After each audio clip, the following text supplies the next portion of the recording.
अस्सलाम वालेकुम। Korean research से साबित हो चुका है कि कोलेस्ट्रॉल 250 हो तो सेहत के लिए बेहतरीन है। साइंटिफिक रिपोर्ट्स का ये रिसर्च आर्टिकल पढ़ने के लिए बहुत इंफॉर्मेटिव है, जिसका उन्वान है total cholesterol and all cause mortality by sex and age, a prospective cohort study among 12.8 million adults. Cohort study तो वो स्टडी है कि जिसमें एक ही किस्म के पेशेंट्स को स्टडी किया जाता है और काफी बड़ी स्टडी है जिसमें नौजवान से बड़ी उम्र तक तमाम लोगों को शामिल किया गया। ये साबित हुआ जिनका कोलेस्ट्रॉल कम था उनमें फौत होने का चांस ज्यादा था और जिनका 200 से 280 था वो सबसे कम फौत हुए। इसमें ऑल पार्टिसिपेंट्स का अगर हम ग्राफ का जायजा लें तो अब इसमें कोलेस्ट्रॉल देखें आप, हैजर्ड रेशियो जो है वो जैसे जैसे कोलेस्ट्रॉल बढ़ रहा है वो हैजर्ड रेशियो जो है नीचे गिर रहा है, उसमें गिरावट आ रही है, यानी कि डेथ जिसको हम मोर्टेलिटी कहते हैं वो कम से कम होती जा रही है।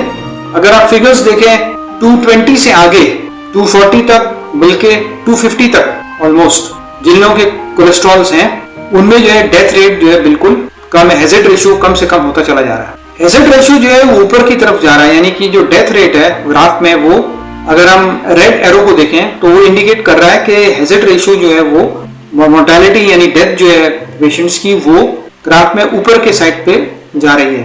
और राइट साइड पे अगर हम देखें एक्स एक्सिस पे कोलेस्ट्रॉल जैसे जैसे बढ़ रहा है हैजर्ड रेशियो जो है वो कम से कम होता चला जा रहा है। इस ग्राफ को अगर हम गौर से देखें तो ब्रैकेट जो रेड कलर का है वो शो कर रहा है कि 200 और 250 के दरमियान जिन पेशेंट्स के कोलेस्ट्रॉल थे, ये टोटल कोलेस्ट्रॉल 200 और 250 का जो ब्रैकेट है वो ये शो कर रहा है कि इसमें मोर्टेलिटी रेट सबसे कम थी मरीजों में।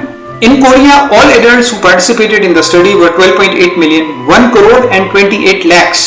2001 और 2004 के दरमियान टोटल कोलेस्ट्रॉल जो मेजर किया गया था वो 10 साल के बाद 2011 और 2014 के दरमियान दोबारा उसको मेजर किया गया और 6000 डेथ्स का पता लगाया गया कि वो हुई थी उस ग्रुप के पेशेंट्स में कि जिनमें कोलेस्ट्रॉल कम था।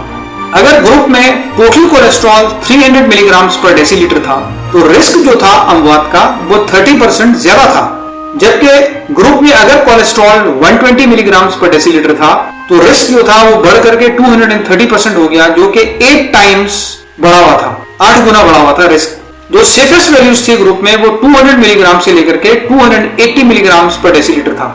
लिहाजा सबसे सेहतमंद रेंज 200 मिलीग्राम टू 280 मिलीग्राम पर डेसीलीटर वाला ग्रुप था। इस ग्राफ को अगर हम गौर से देखें तो हैजर्ड रेशियो जो है यानी मौत का, मोर्टेलिटी का जो रेट है वो 230% मैक्सिमम था जिनमें कम से कम टोटल कोलेस्ट्रॉल था और जिनमें ज्यादा से ज्यादा टोटल कोलेस्ट्रॉल था उनमें 30% तक हैजर्ड रेशियो जो थी वो आ चुकी थी।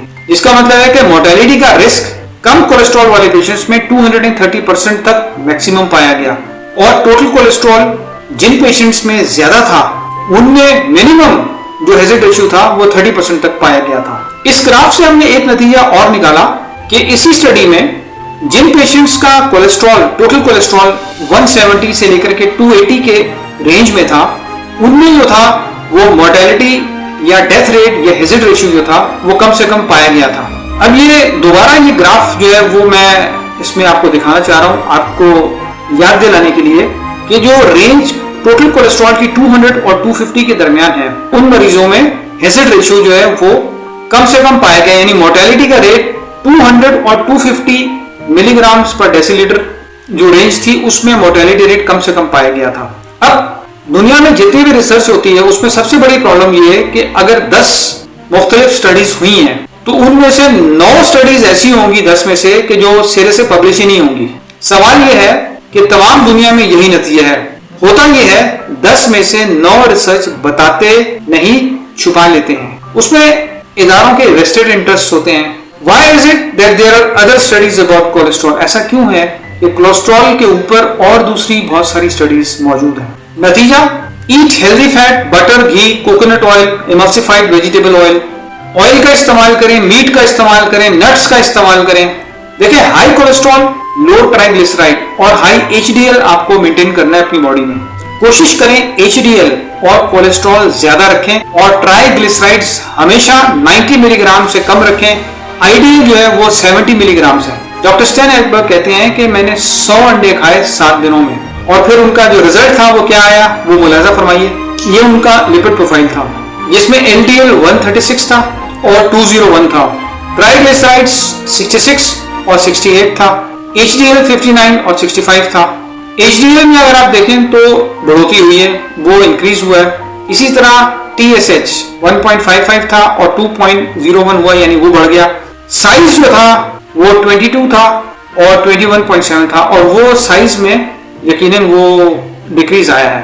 फाइनल रिपोर्ट डॉक्टर एक्बर्ग की अगर देखें तो टोटल कोलेस्ट्रॉल जो था वो 2012 में 4% था, जबकि 2020 में वो 4% मेंटेन था। ट्राइग्लिसराइड्स 16% थे 2012 में, जबकि 2020 में वो 1.5% हो गए।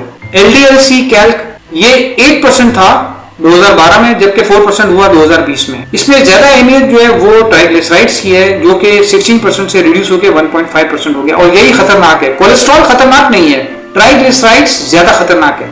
अगर ये सच है कि आपका कोलेस्ट्रॉल बढ़ा हुआ है तो आप इसको सेलिब्रेट कीजिए, जश्न मनाइए, और अपने आप को कसूरवार मत समझिए।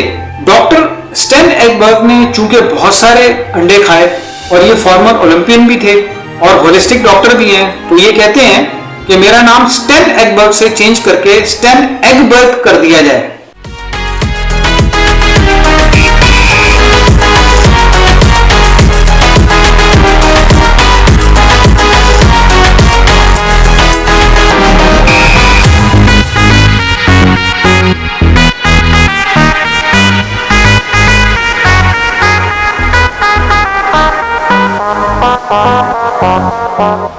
Thank you.